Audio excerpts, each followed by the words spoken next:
સાવરકુંડલા ખાતે લોહાણા સેવા સંગઠન દ્વારા દેવી રાંદલના 108 લોટાનું ભવ્ય આયોજન કરાયું હતું.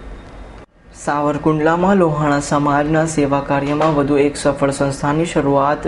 સાવરકુંડલા લોહાણા સેવા સંગઠન નામની નવી સંસ્થાની સ્થાપના કરવામાં આવી છે, જેમાં આ સંસ્થાનું પહેલું શુભ કાર્ય માતા રાંદલના 108 લોટાનું ભવ્ય આયોજન જિલ્લામાં સૌપ્રથમવાર લોહાણા જ્ઞાતિના વાડી ખાતે લોહાણા સેવા સંગઠન દ્વારા કરવામાં આવ્યું હતું, જેમાં પૂજન વિધિ, માતાજીને થાળ, મહાપ્રસાદ તેમજ જ્ઞાતિ ભોજન, માતાજીના ગરબા, સંધ્યા આરતીનું ભવ્ય આયોજન થયું હતું.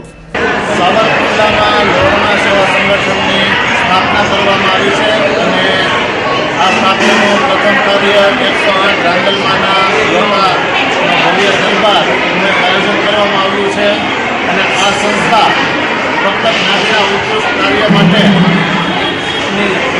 કરવા માટેની સ્થાપના કરવામાં આવી છે.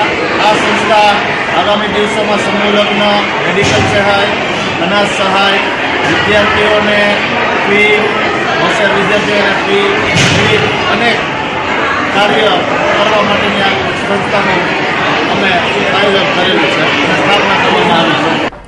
Yogesh ઓડનકટનો report, S9 news, Savarkundla.